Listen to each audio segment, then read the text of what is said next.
The story for today comes from the Reddit user Teresa2422. I know why we experience the uncanny valley. There's this new guy at work. I'll call him Eric. Eric is weird. He's about 36 and has the weirdest sense of humor I've ever seen. He doesn't cause problems though, so we tolerate him for the most part. He'll crack the odd off-color joke every now and then, but we let him know. He looks weird.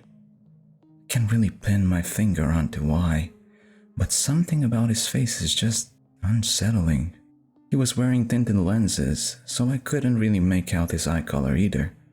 Personal choice, perhaps. My friend Emily works in the cubicle right next to me, and if anything odd happens at work, she's always the first person to let me know. It was a couple of weeks after it happened. Some guy at work didn't check in for a while, and I overheard my boss speaking to Emily about it. He said it was probably the flu, and he was too sick to actually phone in sick, which I can believe.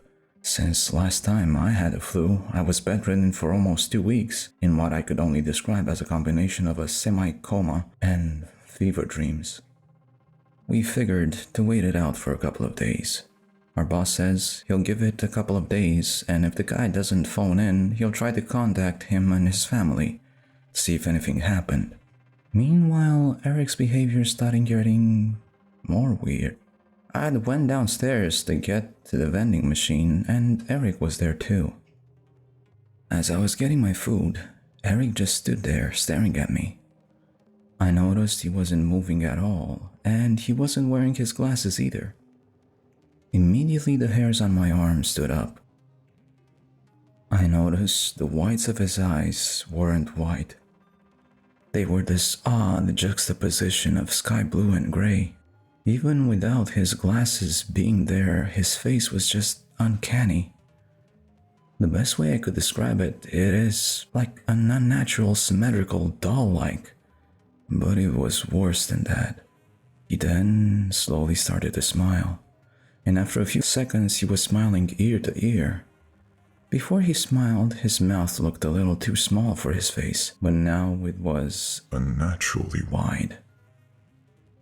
There was a deafening silence, so I said, "Can I help you?" And that's when Eric slowly began to walk up the stairs. He was walking up those stairs as if he'd never seen stairs before. But that's not all. As he walked up the stairs, there was this god-awful cracking and snapping sound.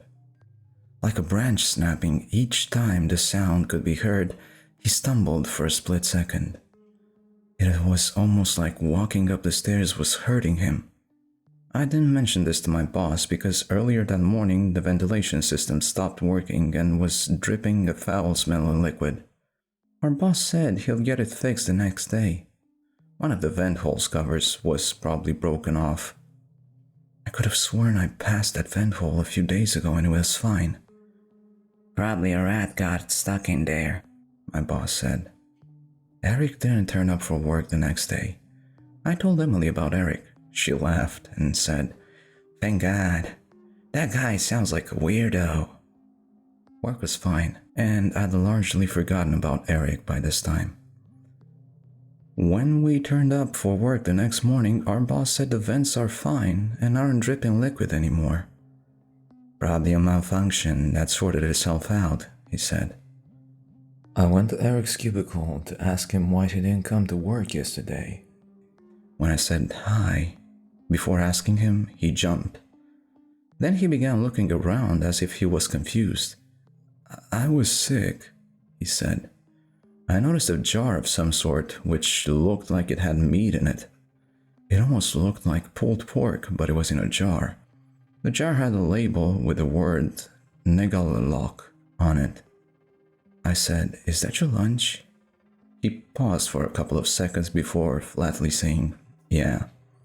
My girlfriend recently got fired from her job, so while she was trying to get employed in another place, I asked my boss if I could work overtime to help her. He agreed to it, and instead of finishing at 5 p.m., I'll be working till around 9 to 10 p.m. It was the first night of overtime when it happened. Everyone else had left, including my boss. My office was dark, only lit up by the light of my computer. There was dim, scattered lighting here and there, but overall it was pretty dark. I was finishing up my work when I began to hear banging sounds coming from above. It sounded like something blunt knocking on metal. I tried to ignore it, but the bangs kept getting louder and louder, and I went to investigate where it was coming from. I was in the hallway and I could see the vent. The banging was coming from almost directly above. Then I noticed the banging sound were moving. They were moving towards the end of the hallway, towards the vent hole. The banging stopped. The only substantial lighting was coming from my phone's flashlight. I was trying to get video recording on my phone. Just as I was about to take video, I saw a man's head and face peering out of the hole from my phone camera.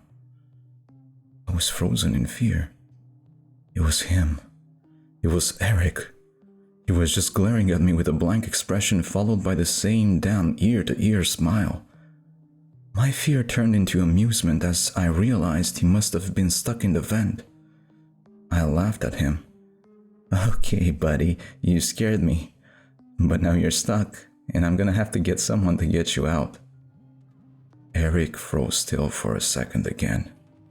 There was no way he'd be able to fit through what looked like an 8-inch by 8-inch hole, I thought. I didn't even think a child could fit in there. That's when Eric thrusted his arms forward. I heard those god-awful snapping and cracking sounds again. His shoulders looked completely broken as he made his way through the tiny vent hole. Then his head emerged. He was smiling with his teeth this time, but his teeth didn't look right. They looked jagged and razor-sharp. In my shock, I saw him fully emerge from the vent with his shoulders, arms, and hands looking completely twisted and broken. He started dancing while trying to adjust his mangled joints. Then he looked completely uninjured. But his eyes were so dilated, they looked black. At this point, he lunged at me and I screamed. I didn't know what happened after that. The next thing I remember is being with a bunch of cops telling them a guy at work tried to attack me. They tried to tell me the guy was probably just some homeless dude who got in the building at night to sleep and didn't believe what I was telling them. Since I didn't have any injuries, they didn't take me too seriously. The next morning I called my boss and told him I'll be finding another place since my girlfriend is moving states. That was a lie, of course. I met Emily at the store and asked her about Eric. She told me he hasn't shown up for work again. She said his office was completely empty. I don't care what anyone else believes. I don't know what Eric was, but whatever he was, that look he had when he saw me, no human could look like that. Sometimes when it's late at night and I catch a glimpse in the street from my window bedroom, for a second I feel like I see him. It makes me wonder why we, as a species, evolved to experience the uncanny valley. What was it that looked so human, yet scared us so much? But now I don't care anymore. I'm spending time with my girlfriend.